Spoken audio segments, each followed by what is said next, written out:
Good morning, and thanks for joining our live coverage of the NASA SpaceX Crew 11 mission as it returns to Earth. I'm here in Mission Control Houston as the flight control team continues to monitor the return of NASA astronauts Zena Cardman and Mike Fink, JAXA's Kim Yayui, and Roscosmos cosmonaut Oleg Platonov. Crew 11 launched aboard a Falcon 9 rocket to the International Space Station on August 1st, 2025. On January 7th, the agency announced it was postponing a planned spacewalk originally scheduled for January 8th, while teams monitored a medical concern with a crew member living and working aboard the orbital laboratory. That crew member has been in stable condition. NASA announced the following day its decision to return Crew 11 to Earth from the International Space Station earlier than originally planned in order to properly monitor the crew member's health on the ground. Thanks for joining us today. I'm NASA's Leah Cheshire Mustachio, and I'm joined by my colleague at SpaceX in Hawthorne, California, Kate Tice.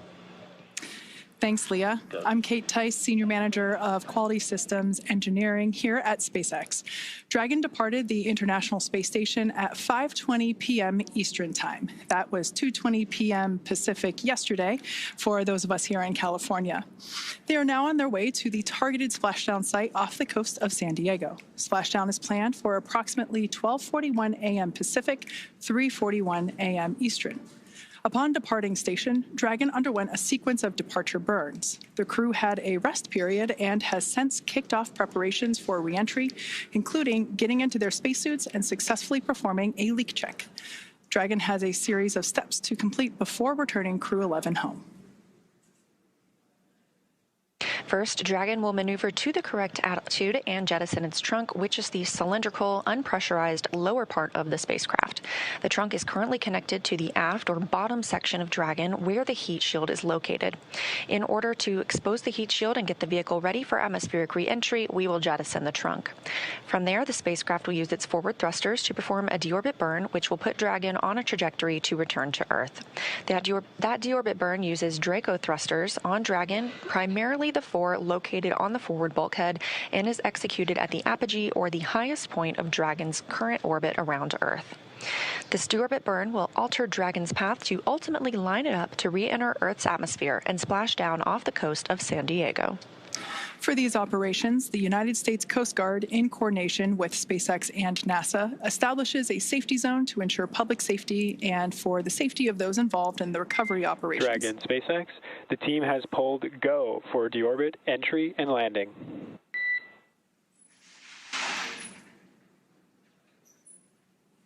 Dragon copies. Go for deorbit, entry, and landing. Great news there from SpaceX Core to our commander, Zena Cardman.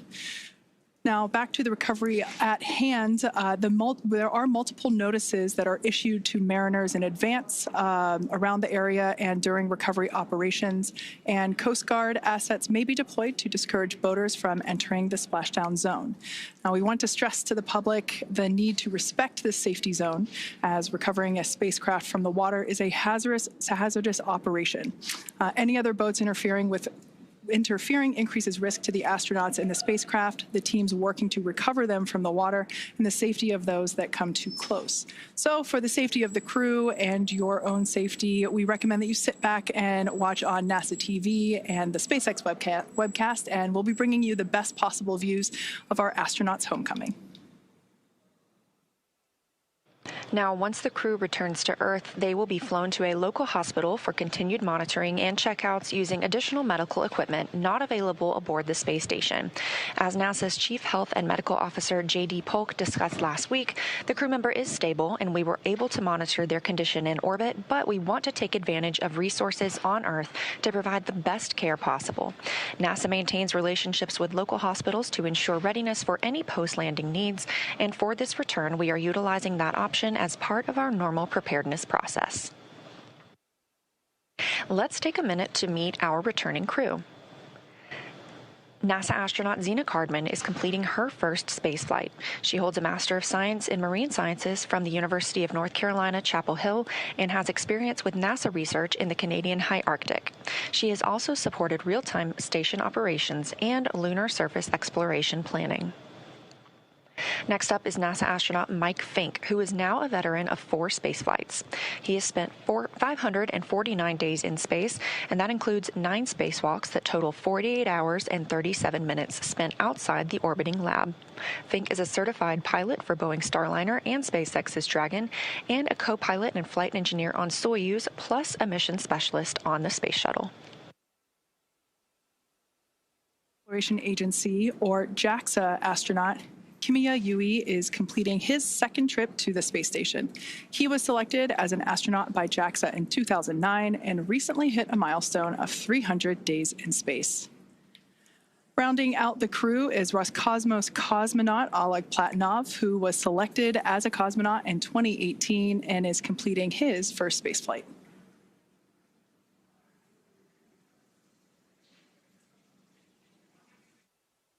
With the Crew 11 departure yesterday, we still have 3 people living and working aboard the International Space Station. That's the crew that arrived on Soyuz MS-28 and consists of NASA's Chris Williams and Roscosmos cosmonauts Sergei Kudzverchkov and Sergei Mikheyev. This Soyuz crew is slated to remain on the station until returning to Earth this summer. Ahead of the Crew 11 departure from the International Space Station, NASA astronaut Mike Fink handed command of Expedition 74 aboard the orbital complex to Roscosmos cosmonaut Sergei Kudzverchkov. Crew 12 is currently scheduled to launch as soon as mid-February, and alongside our international and commercial partners, NASA is always evaluating the timeline to include other launch opportunities, and we'll provide more information when that's available. As we mentioned earlier, we have a few final steps that Dragon will perform prior to atmospheric reentry. The slew, or the maneuver to deorbit burn attitude, and then the deorbit burn itself. This deorbit burn is the last time that the forward Dracos, which are the 4 thrusters located on top of the spacecraft, just under the nose cone section, it's the last time that they will ignite for this mission. The deorbit burn will place Dragon on a precise trajectory to return to the splashdown zone. As I mentioned earlier, that is off the coast of San Diego. We expect this burn to commence around 11:51 p.m. Pacific time. It will last about 13 and a half minutes or so. And this is essentially the transition point that Dragon undergoes while it moves from Earth orbit to reentry, atmospheric reentry. So it is the final moment in which we are essentially programming Dragon to fly itself back for its precise landing off the coast of San Diego.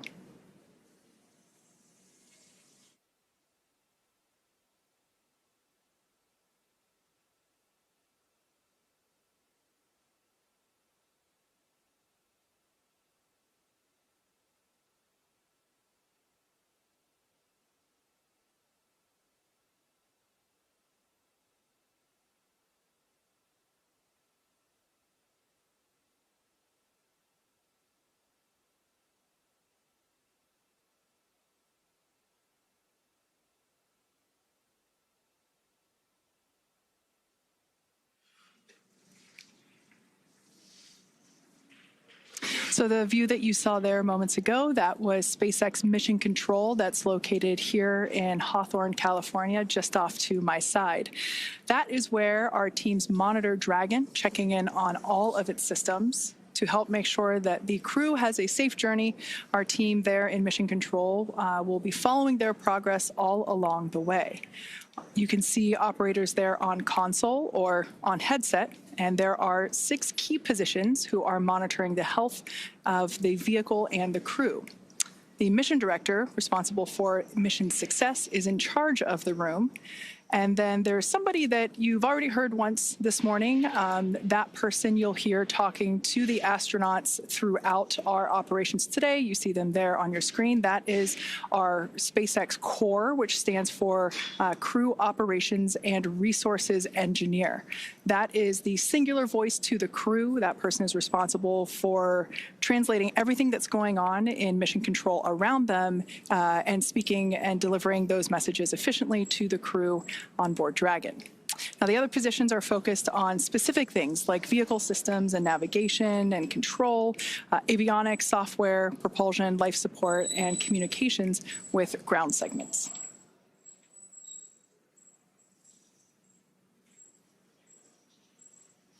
And as I mentioned earlier, there will be a number of opportunities for us to hear from the SpaceX Corps. That is the person primarily responsible for communicating to our commander, Zena, and so she will be the person communicating back and forth with our crew here on the ground.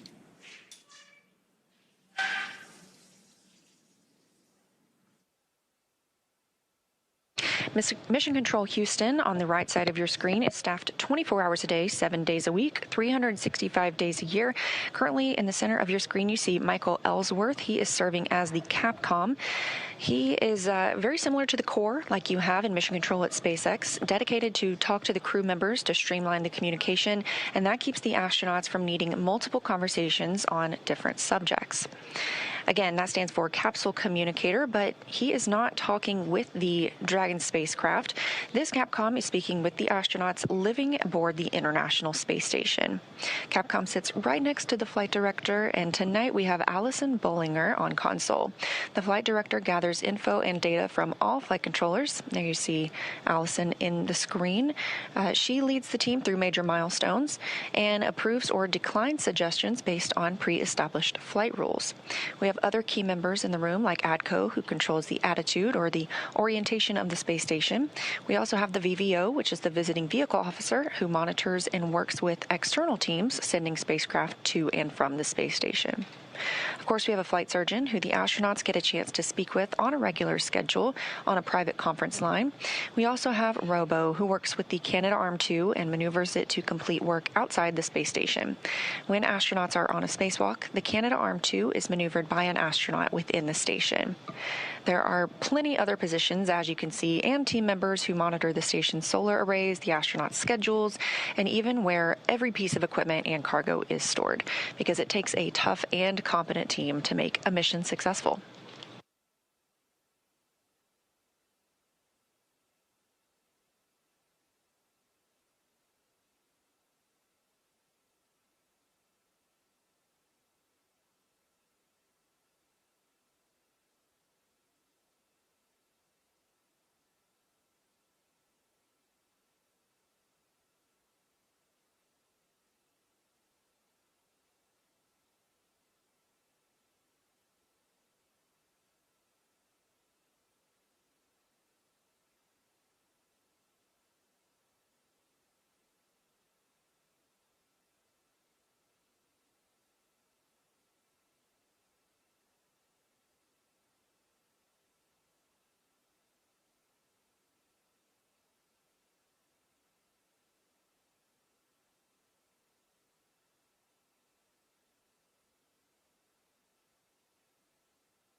As they're on their way home, let's take a look at the Crew 11 mission patch.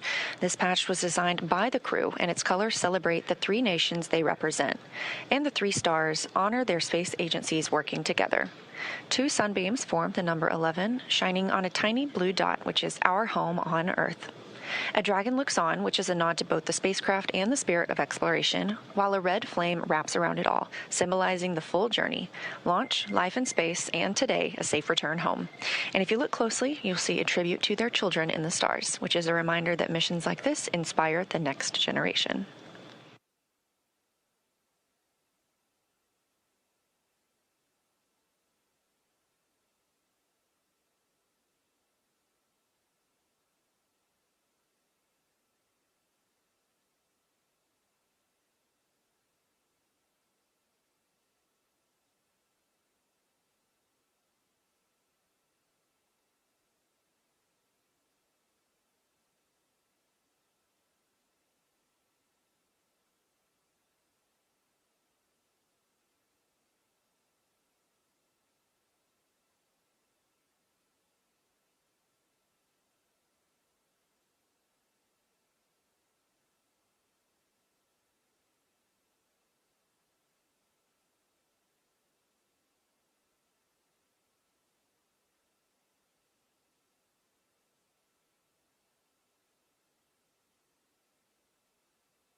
If you're just joining us, thank you for watching. You are tuned into the live coverage of NASA's SpaceX Crew 11 mission and their return to Earth.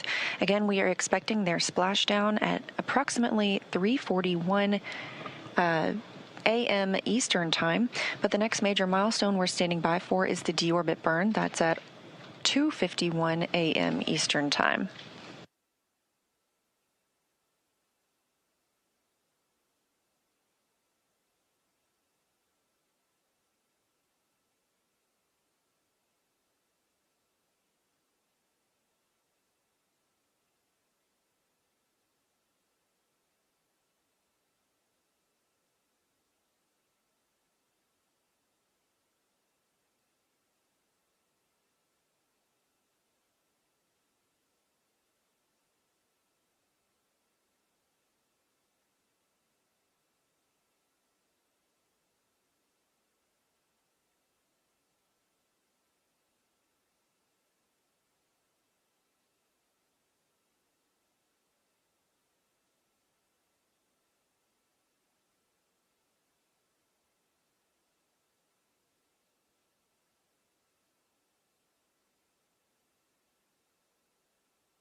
Now, before they begin their atmospheric re-entry, let's take a moment to get to know the crew that we're bringing home.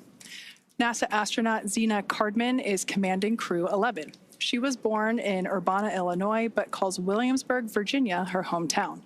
She's a scientist at heart, with degrees in biology and marine science from the University of North Carolina at Chapel Hill. Before joining NASA, Xena did field work in some of the most extreme environments on Earth, including Antarctica, the Canadian high Arctic, and volcanic terrain in Idaho and Hawaii. She was selected as part of NASA's 2017 astronaut class, affectionately known as the Turtles. Xena was originally assigned to Crew 9, but was later reassigned to command Crew 11 to support changes in station operations. And when she's not training for spaceflight, she enjoys rock climbing, writing poetry, and powerlifting. Next up is your Crew 11 pilot, NASA astronaut Michael Fink. He's a Pennsylvania native and a veteran of 3 previous space flights, spending more than a year of his life in orbit. He first flew to space in 2004 as a flight engineer on Expedition 9, then returned in 2009 to command Expedition 18, where he helped prepare the station for future 6-person crews. In 2011, he took part in the final flight of Space Shuttle Endeavour, STS-134, logging 3 more spacewalks along the way. Fink has also been a key player in NASA's commercial crew efforts, supporting development of the Boeing Starliner. He served as a backup pilot for the crew flight test, helping shape Starliner's avionics and software from the ground up, and he co-hosted a launch broadcast. Outside of spaceflight, he's a passionate learner into geology, astronomy, reading, and languages. He's conversational in both Japanese and Russian, which is a skill that comes in handy on the International Space Station.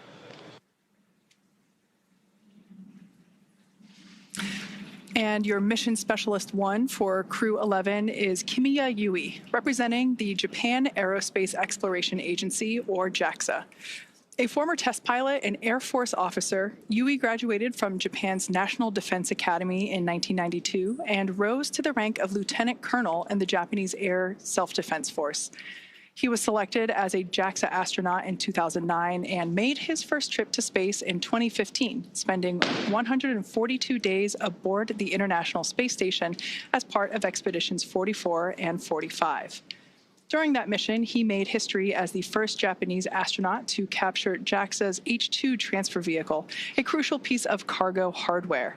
He also helped build out a new experimental module inside Kibo, Japan's laboratory on station, and carried out Dragon SpaceX, 5 minutes to deorbit sequence start.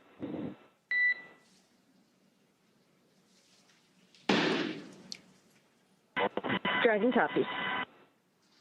All right, that was SpaceX Core, just letting the crew know that we're about 5 minutes away from the initiation of that 13-minute deorbit burn. Now, back to Kimiya Yui. He carried out experiments, 21 experiments, in fact, on behalf of JAXA while on board station. In 2016, Yui was named chief of JAXA's astronaut group, and today he's on his way back to space, or excuse me, is on his way back from space. And rounding out the crew, we have mission specialist Oleg Platonov, a cosmonaut for Roscosmos, Russia's space agency, and a graduate of the Krasnodar Higher Military Aviation School of Pilots, where he earned a degree in engineering and the rank of lieutenant. Platonov completed his cosmonaut training in 2018 and was certified as a test cosmonaut that same year. His flight to the International Space Station was launched last year, continuing our chapter in international collaboration. He's married and has 1 child, and Crew 11 was his first journey to space. Again, we are standing by for the deorbit burn, which will bring Crew 11 home, again, splashing off the coast of California approximately 1 hour from now. That's 3:41 a.m. Eastern Time.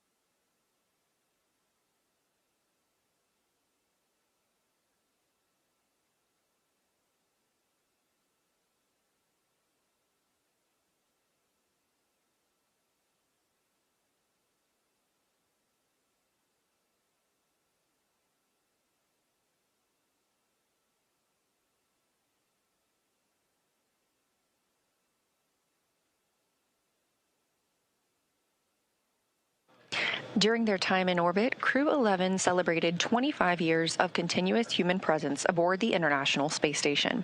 During that time, our unique microgravity laboratory has hosted more than 4,000 experiments from over 5,000 researchers in more than 110 countries, all to help us build the road to the Moon and Mars and understand our universe while helping humanity on Earth. Crew 11 conducted more than 140 unique scientific experiments and technology demonstrations during their stay aboard the orbiting laboratory.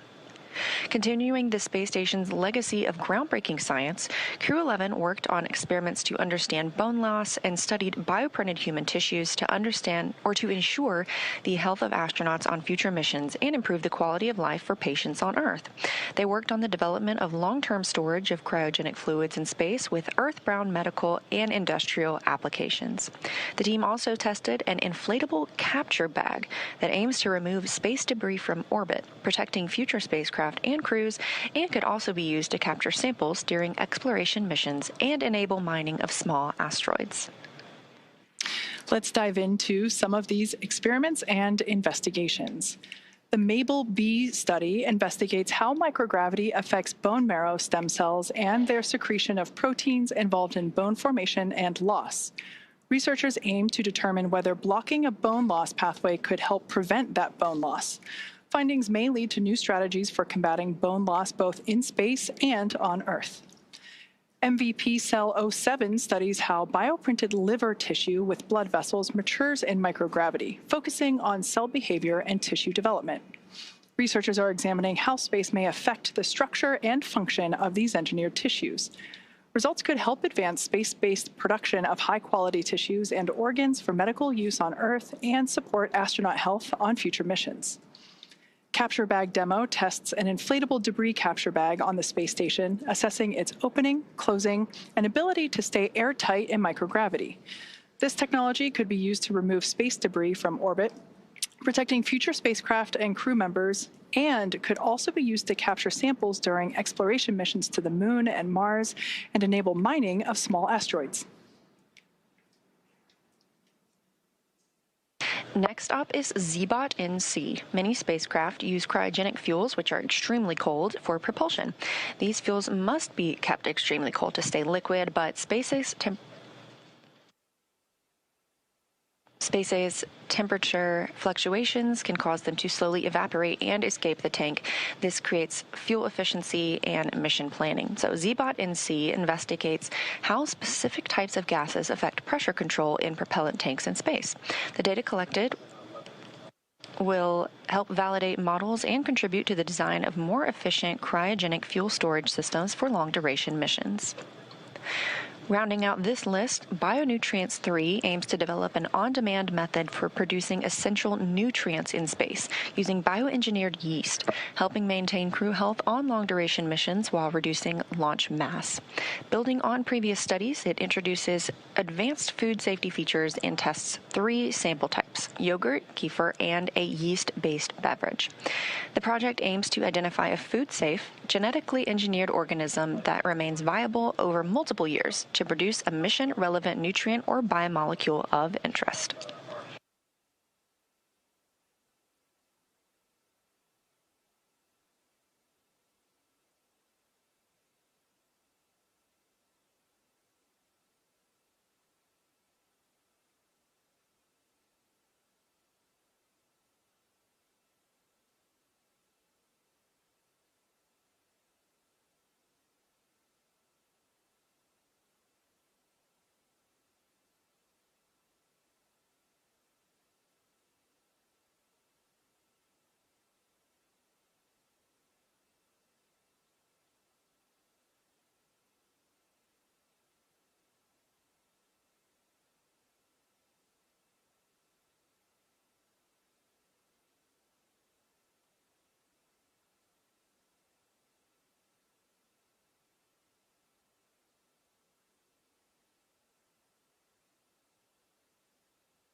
If you've just recently tuned in, we are standing by for the call out of the initiation of our deorbit burn. We're expecting that to begin at 11:51 p.m. Pacific time. This is a 13.5-minute long burn that positions Dragon for its atmospheric reentry and splashdown off the coast of San Diego. So like I mentioned, we are standing by. That should be coming here in just a couple of minutes as we expect that to initiate at 11:51 p.m. Pacific time.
As we await that deorbit burn, which we expect to commence momentarily, just a look at some of the Crew 11 statistics. Their mission will last 167 days by the time they splash down, with 165 days spent on the space station. That means they traveled 2,672 orbits of Earth, which is over 70,856,752 statute miles. We're hearing about 30 seconds until that deorbit burn start. During their time in space, this crew saw a total of 5 arriving vehicles and the departure of 3 vehicles.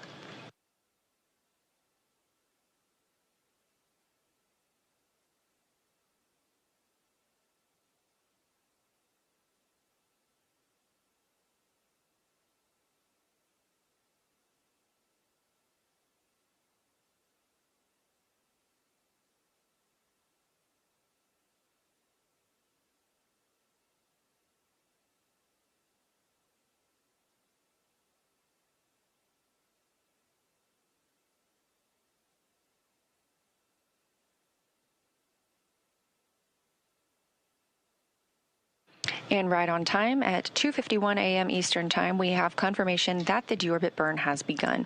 This burn is expected to last over 13 minutes.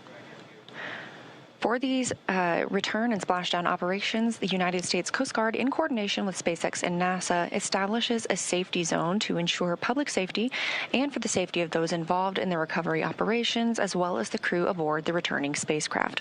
Multiple notices are issued to mariners in advance and during recovery operations, and Coast Guard assets may be deployed to discourage boaters from entering the splashdown zones. We want to again stress to all of the public the need to respect this safety zone. Recovering a spacecraft spacecraft from the water is a hazardous operation, and any other boats interfering increases risk to the astronauts in the capsule. The team's working to recover them from the water and the safety of those that come too close. Now, for the safety of the crew and your own safety, we would love for you to continue joining us on NASA Plus and the SpaceX webcast, because you're going to get the best views of our astronauts on their journey home.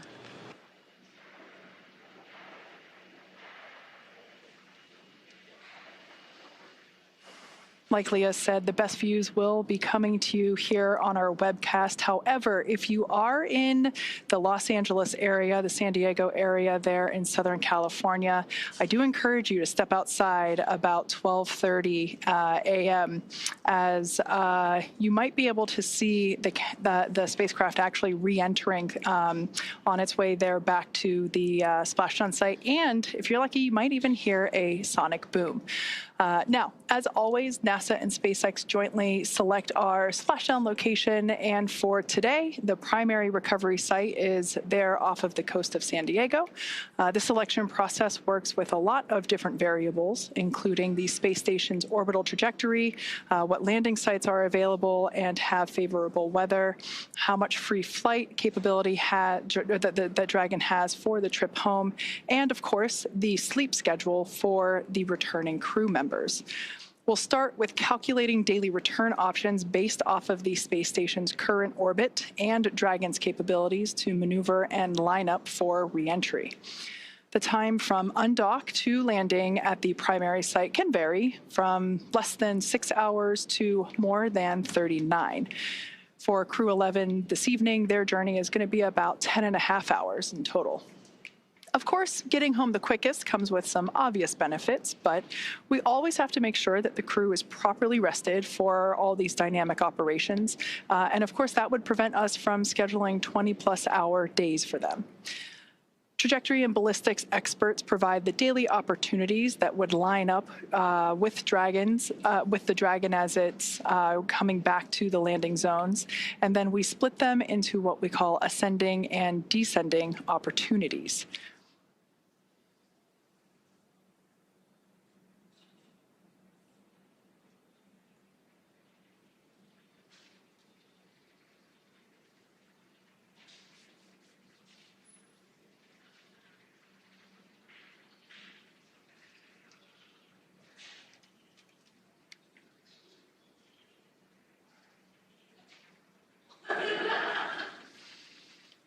Okay, so we still have a few minutes left to go here in this deorbit burn. As I mentioned before, this is the transition of the Dragon spacecraft from Earth orbit to atmospheric reentry. This is lining the spacecraft up for its precise splashdown location there off the coast of San Diego.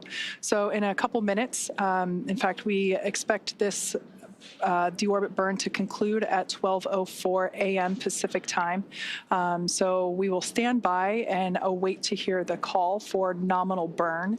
When we hear that, that will confirm completion of this deorbit burn for Dragon Endeavour.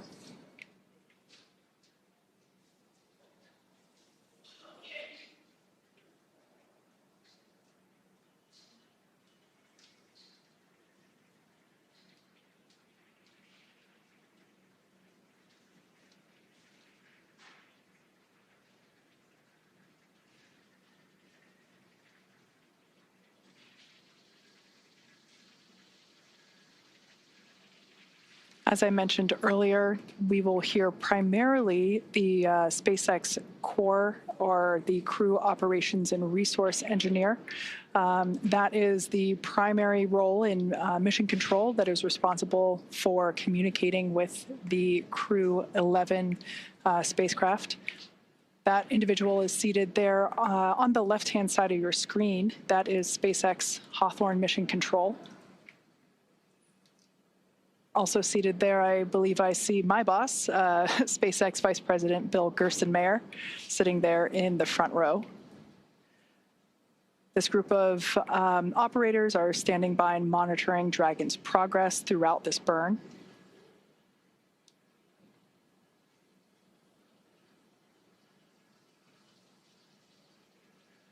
Now, this particular maneuver that Dragon Endeavour is performing, this deorbit burn, is utilizing the 4 forward Draco thrusters. We say forward because that indicates that that's basically the language indicating that they're located at the top of the Dragon spacecraft. These 4 Draco thrusters, this is the last time that they will be utilized for this mission. This deorbit burn will last for a total of about 13.5 minutes.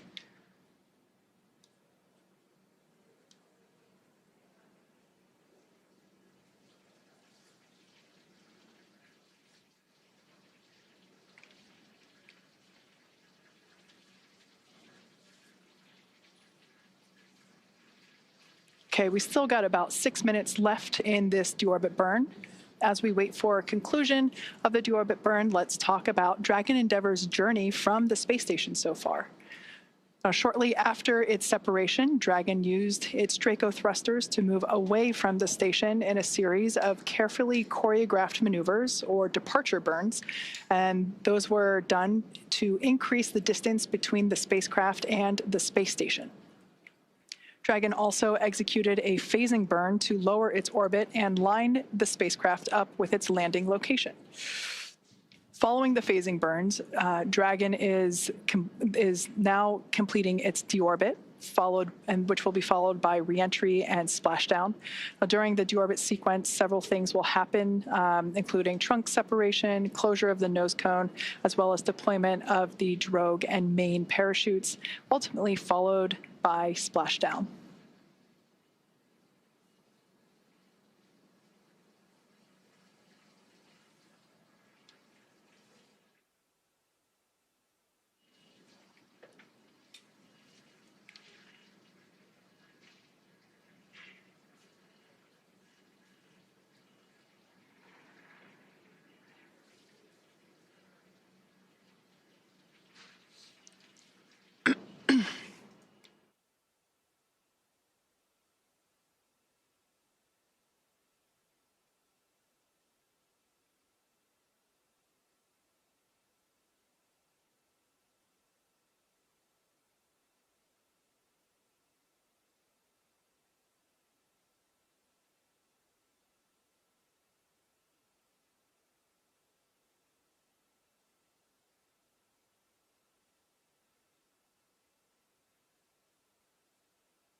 Again, if you're just joining us, this is the live coverage of NASA's SpaceX Crew 11 mission return to Earth.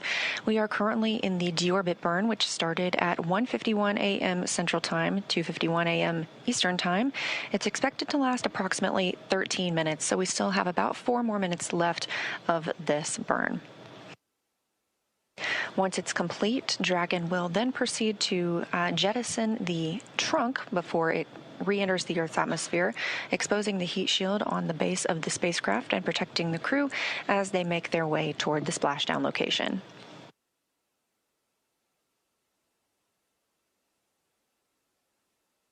And we are anticipating splashdown at 3:41 a.m. Eastern, 2:41 a.m. Central Time off the coast of California.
All right, we have just over a minute remaining in this 13.5-minute burn. This is the deorbit burn. This is the final burn for the forward Draco thrusters. It is placing Dragon on its final trajectory to the Splashdown location off the coast of California. We're targeting one of our 3 pre-designated locations. This one will be just off the coast of San Diego. Shortly after the burn concludes, we should hear a call out indicating that the burn was nominal. This would be good news and letting us know that we are continuing with progression of our milestones. After deorbit burn, we will jettison the trunk and have atmospheric reentry.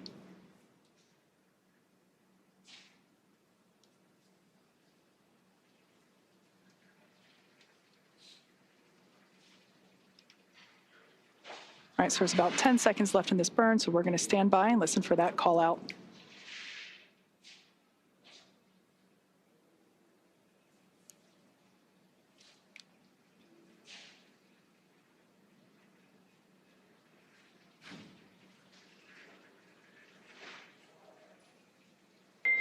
Dragon, SpaceX, deorbit burn complete. Performance nominal. Trunk separation initiated.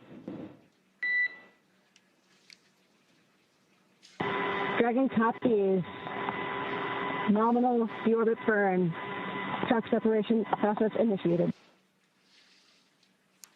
Okay, good words there from SpaceX Core, letting our Crew 11 team know that the deorbit burn was as expected. Now, to prepare for these upcoming events, Dragon is currently doing a couple of things autonomously, such as isolating the thermal control system fluid loops from the radiator. This system is what will help keep the internal temperature of Dragon comfortable during the crew's reentry. Dragon is also initiating separation of the claw mechanism, which will terminate all data, power, and fluid connections between the spacecraft and the trunk, and that is all done in preparation for trunk separation. Nominal trunk jettison. Dragon copies.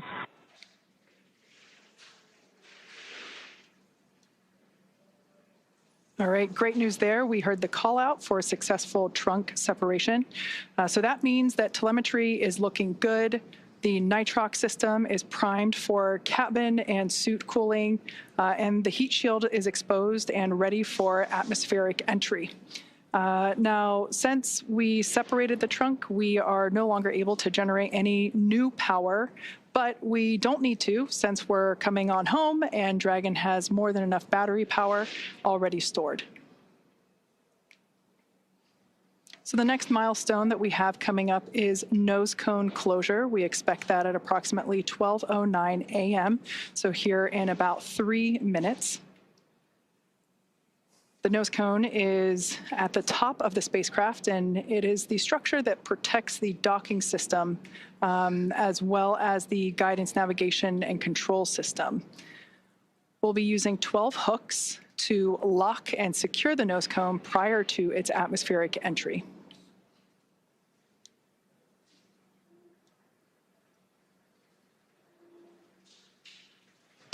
That's right. We are standing by for nose cone closure, expected just a few minutes from now. And as you can tell, things are picking up a little bit more quickly as we prepare for splashdown. Again, expecting that to come at 2:41 a.m. Central Time, 3:41 a.m. Eastern.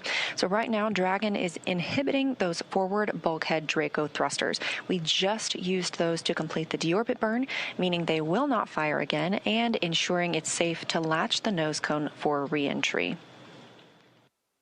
The vehicle has, we are also anticipating it to initiate the nitrox suit purge. This helps keep our crew members, Zena Cardman, Mike Fink, Kimya Yui, and Oleg Platonov, cool and comfortable during reentry, which we're expecting in about 20 minutes. At this point, the nose cone, we are standing by for that closure to begin, protecting that forward hatch for reentry.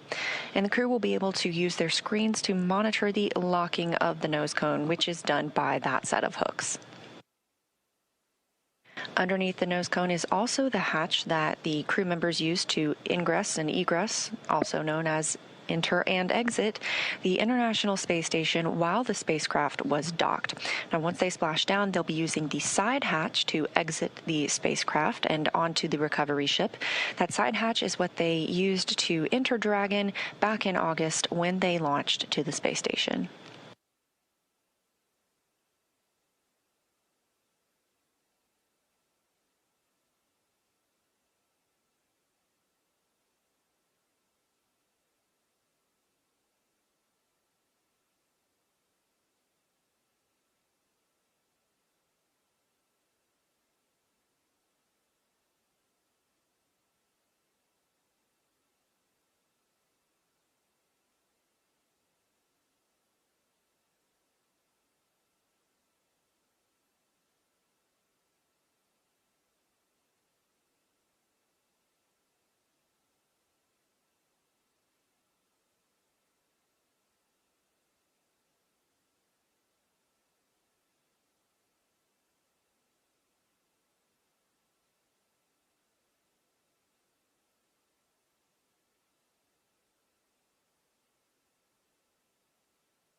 For those of you that have just recently joined us for Crew 11 Splashdown, we have completed the deorbit burn that set Dragon on its precise trajectory back to our splashdown location off the coast of San Diego, California.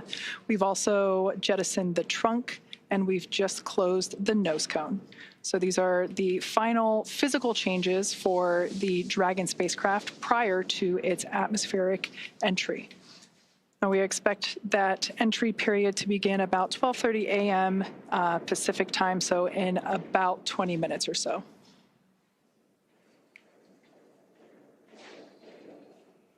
We also expect the crew to receive their final entry briefing.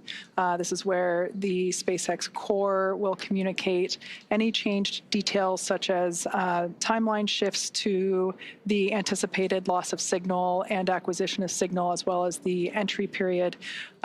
We should also find out what the wave height and wind speed is there at the splashdown location. But when I was coming into work this evening, I did see some stars outside, so hopefully that's a good indication that we've got some smooth seas out there awaiting the crew.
As we are in the process of the hooks and latches driving to secure and close the nose cone, just a recap of what we've seen so far tonight. The spacecraft undocked from the International Space Station earlier today. This crew, Crew 11, spent 165 days aboard the orbiting laboratory, but 167 days in space altogether, if you count the time they have spent getting to and from the space station. At 1:51 a.m. Central Time, 2:51 a.m. Eastern, the spacecraft executed the deorbit burn. That was an approximately 13-minute-long burn, committing the spacecraft to coming home and splashing down off the coast of California. We're anticipating that splashdown in less than 30 minutes from now, 2:41 a.m. Central. After the nose cone closes, we will begin seeing our reentry process, and part of that is a communications blackout. We lose communication with the spacecraft. This is an anticipated and tracked milestone as they go through reentry and plasma builds up around the spacecraft itself. We do regain that communications shortly thereafter, and following that, we anticipate seeing drogue parachutes deployed. There are 2 of those, as well as 4 main parachutes, slowing down the spacecraft to a splashdown time of, again, 2:41 a.m. Central Time. So we're just standing by for confirmation of nose cone closure.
Dragon SpaceX, nose cone secured for entry.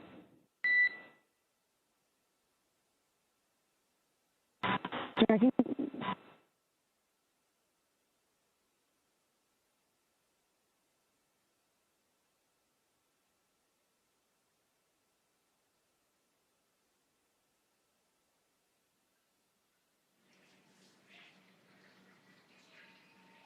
Okay, we heard good news there. The nose cone is closed and secured, locked in position, ready for atmospheric reentry. Now, as we begin the second half of entry, Dragon has begun to inject cooled nitrox, or nitrogen-oxygen mixture, into the air, being delivered directly into the suits worn by the crew. Again, this is what will allow our crew members to remain comfortable while external temperatures reach up to 3,500 degrees Fahrenheit. Meanwhile, the heat shield is pointing forward, essentially leading Dragon to our landing site just off the coast of San Diego, which is important as it will be doing a lot of the work during this reentry. So let's talk a bit more about the heat shield. Dragon's primary heat shield is comprised of PICA 3.0, which stands for Phenolic Impregnated Carbon Ablator.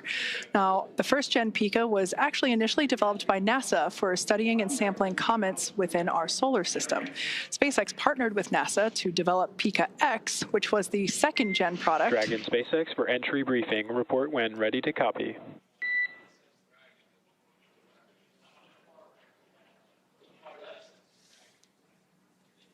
Ready to copy. Okay, starting with timeline. We're completely on time for the previously briefed timeline. Splashdown per your displays at 0841 Zulu. Com blackout start 0828. Blackout end 0835. How copy?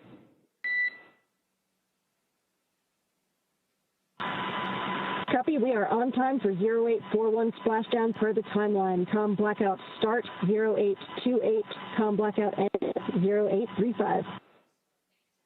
That's a good readback. We have a nominal vehicle status. We're tracking an on-target arrival to San Diego with pristine weather conditions for splashdown. Recovery team is on site and ready to support.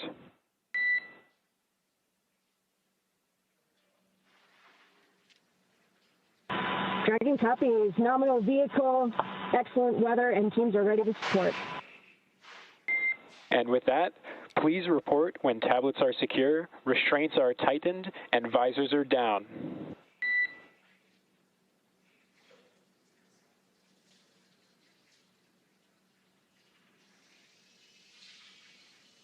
SpaceX Dragon, tablets secure, restraints tightened, and visors down. SpaceX copies all.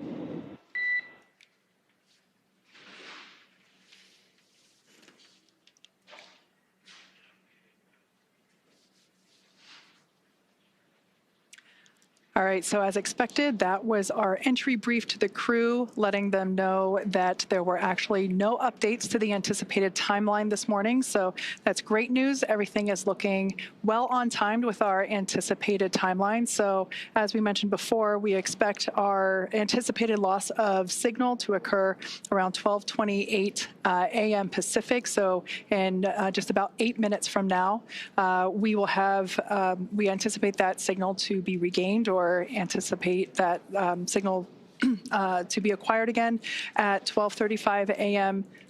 Pacific time. Now, sometimes we are able to hail the crew a little bit earlier than that. Sometimes we get those communications back. And then once again, splashdown at 12:41 a.m. Pacific. So again, if you're in Southern California, head outside and look up. Now, let's get back to talking a little bit about the heat shield. As you know, we're talking about this signal loss, and that's due to part of what's going on with that heat shield. So SpaceX partnered with NASA to develop the second generation heat shield product, and that was actually used on all of the Dragon 1 CRS missions that resupplied the space station on 20 missions. Then fast forwarding to PICA 3.0, that was developed specifically for use on Dragon 2 crew and cargo with enhanced structural and thermal properties that optimized the heat shield and drove down cost and mass. So the remainder of Dragon is composed primarily of a SpaceX proprietary ablative material. That's another class of thermal protection, which is lighter weight versus PICA and protects the underlying composite structure during the reentry phase, and that's to ensure the structural capabilities of the spacecraft are maintained. Now, while Dragon will experience temperatures over 3,500 degrees Fahrenheit peak during those peak reentry conditions, the characteristics of the thermal protection systems, or TPS as you hear it called, coupled with the environmental control and life support, or ECLIS, that system pressurized will be pressurizing the interior, and all those combined will ensure that the crew will stay cool and comfortable during all phases of reentry through splashdown. SpaceX Dragon, okay, so opening seat 3 visor just to adjust glasses. Dragon, SpaceX, can you repeat? Temporarily opening seat 3 visor to adjust glasses. Copy, adjusting glasses. Your go for that. Okay, so that was important to note there because our commander, Zena Cardman, had already reported back that all visors were down and in the locked position ready for atmospheric reentry, but one of our crew members had to adjust their glasses. So she did a good job there in reporting back to SpaceX Crew to let them know that one of the crew members had to reopen momentarily. Visors are down. We copy. Visors are down. 5 minutes until predicted calm blackout. See you on the other side at 0835.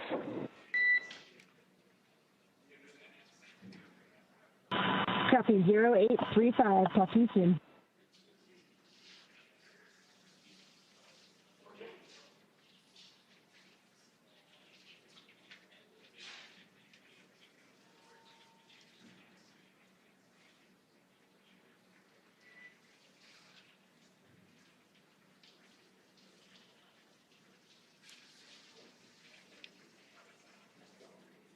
Okay, so as we have been saying, everything that Dragon and the crew on board does is carefully choreographed, not just the maneuvers that the spacecraft is executing, but the communications between our crew here on the ground and our crew in space. So, Leah, we can see all of that being perfectly demonstrated with what's going on now.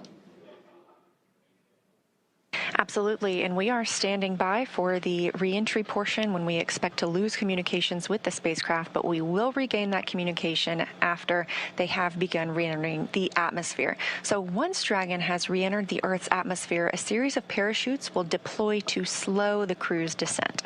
First will be the 2 drogue chutes, followed by the 4 main chutes to guide Dragon to its first contact with Earth since launching in August. Dragon will automatically deploy these parachutes when different pressure and positioning sensors on the spacecraft detect that they are at the right speed and altitude. The spacecraft velocity at drogue deploy is approximately 350 miles per hour, and they deploy at about 18,000 feet. You're getting a live look inside the cabin right now. That's Crew 11 preparing for their re-entry period.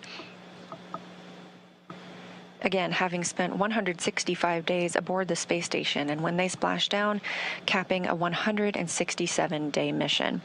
Before they can splash down, though, a little bit more about those parachutes. The next that we will see deploy will be the main parachutes. There are 4 of those. They deploy at approximately 119 miles per hour, or I should say when the spacecraft is traveling about 119 miles per hour, and they deploy at about 65,000 feet. And at splashdown, Dragon is traveling approximately 16 miles per hour, which is a pretty good deceleration from the about 17,500 miles per hour that they were traveling while in Earth orbit with the International Space Station. Now, the highest G load the crew will experience during re-entry is approximately 3 to 5 Gs, so about 3 to 5 times what we are experiencing right now standing on Earth. This view is over the shoulder of Commander Zena Cardman and pilot Mike Fink of the Crew 11 spacecraft. In this view, you can see their crew displays. They're able to monitor everything happening with the spacecraft. However, all the next milestones should be completely autonomous and hands-off for the crew.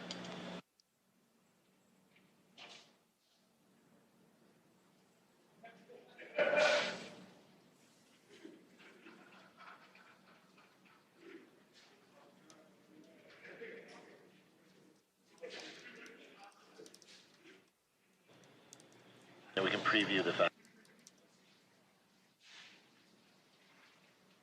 And we just heard that the crew is in entry attitude, and we are anticipating losing this view and losing our audio communications with the crew in just a minute or so as they enter this entry interface. They'll be traveling and experiencing heat outside the capsule at approximately 3,500 degrees Fahrenheit.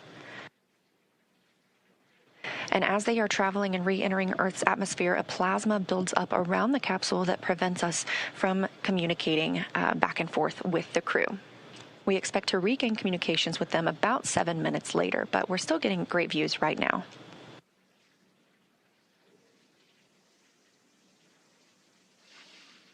I love this view over their shoulders because you can see what our pilot and commander can see. They're continuing to follow along with Dragon's progress. As Leah mentioned, we have designed the spacecraft to be completely autonomous. Dragon is flying itself, so they are able to monitor along with everything that's going on. I also want to momentarily point out on the bottom of your screen there, you have some graphical interfaces there that represent the speed and the altitude. And it looks like we've lost our views there as that, we are now entering the period of anticipated loss of signal. This is where, as Leah mentioned, the plasma is beginning to build up on the exterior of the capsule as we expect. This happens with every spacecraft reentry for Dragon, and so this lasts just a few minutes. But I want to momentarily note that there on the bottom right-hand corner of your screen, you can actually see something pretty cool where when one of the Draco thrusters ignite to fire and help steer the spacecraft, you will actually see that they're represented on the interface there. Now, the four in the middle, those are representing the four forward Draco thrusters.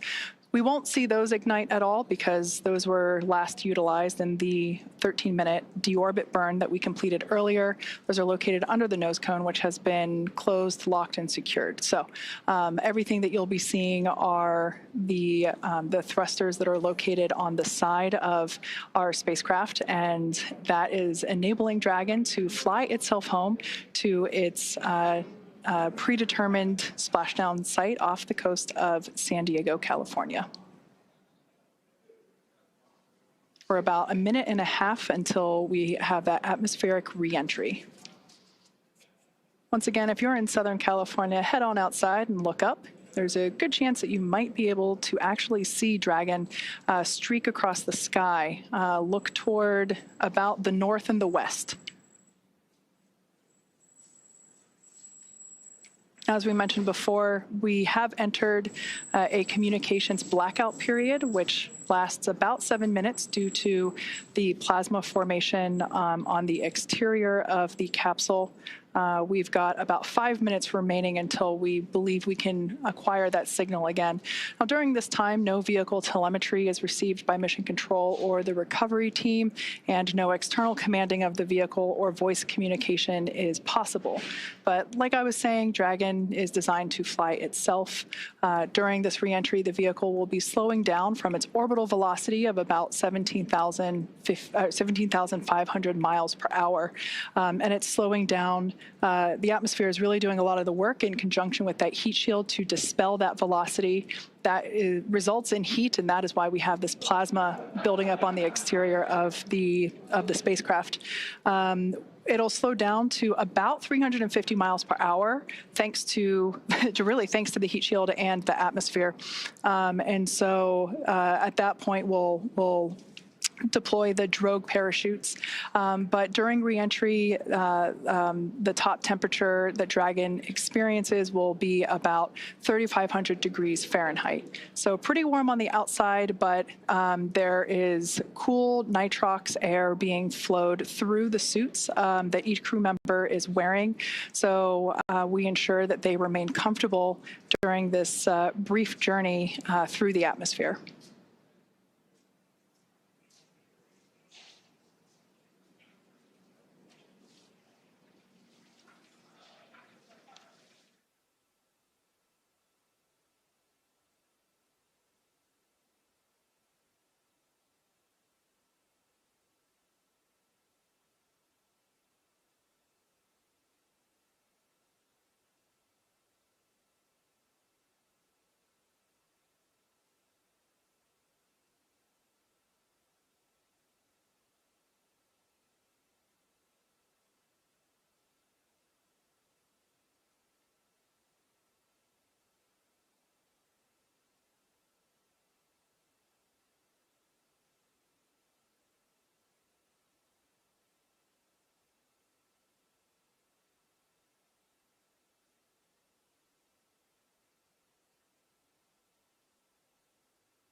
Now, while we await AOS, or acquisition of signal, let's go through a brief recap of today's events. Hatch closure took place at 2:29 p.m. Central Time after all 4 crew members floated into Dragon for their ride home. They took time to configure the spacecraft cabin, put on their suits, and get seated ahead of undocking, which occurred at 4:20 p.m. Central. Dragon's departure burns helped move it out of the keep-out sphere and approach ellipsoid, which are both invisible boundaries we monitor around the space station. Since then, we completed the deorbit burn at 1:51. Oh, and you're getting your first views of re-entry. This is live, and if you're in California, you can go see this with your own eyes. This is Crew 11 re-entering after 167 days in space. Again, we are in a loss of signal period. This is a tracked period as the spacecraft re-enters Earth's atmosphere.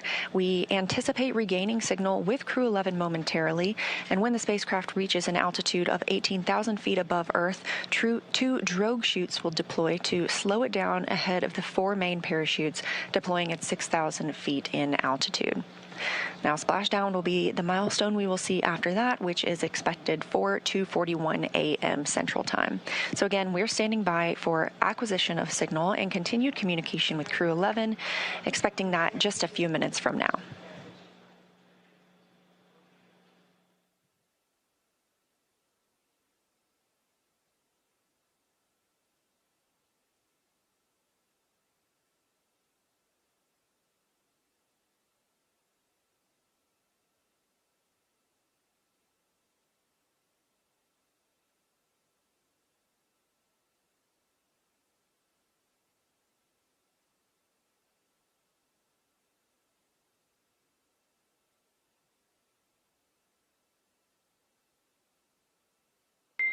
Dragon SpaceX, comm check. SpaceX Dragon, loud and clear. We have you the same, loud and clear. Expect automated chute deployment. Copy, automated chute deploy expected.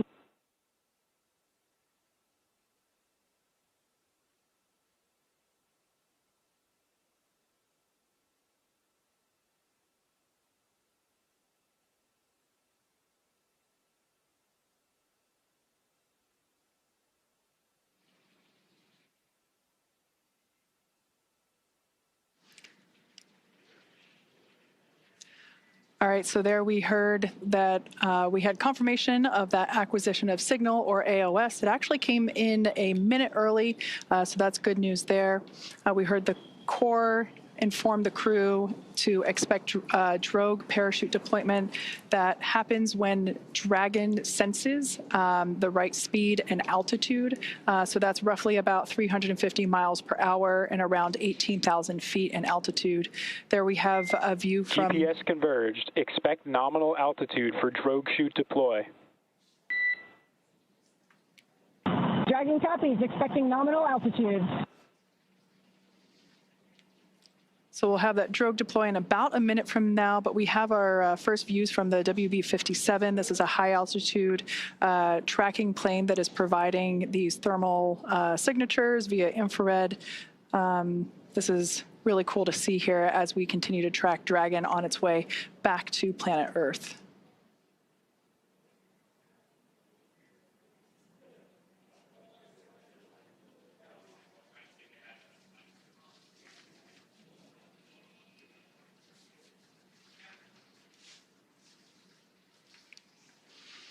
So momentarily, we expect for visual and... Brace for drogue window. Cruise brace.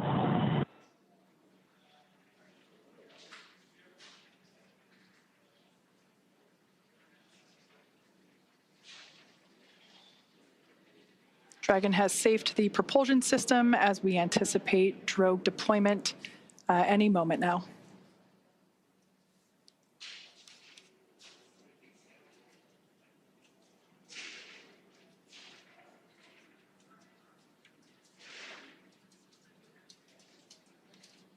Drogue parachutes are utilized to stabilize and decelerate the vehicle further prior to deployment of the main parachutes.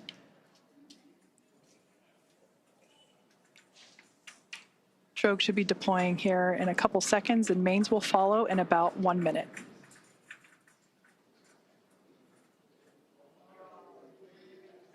There we have visual confirmation of drogue deploy. Visual, 2 healthy drogues. Kind of a cool Dragon shot. copies. I think we had the recovery vessel in the background there just momentarily.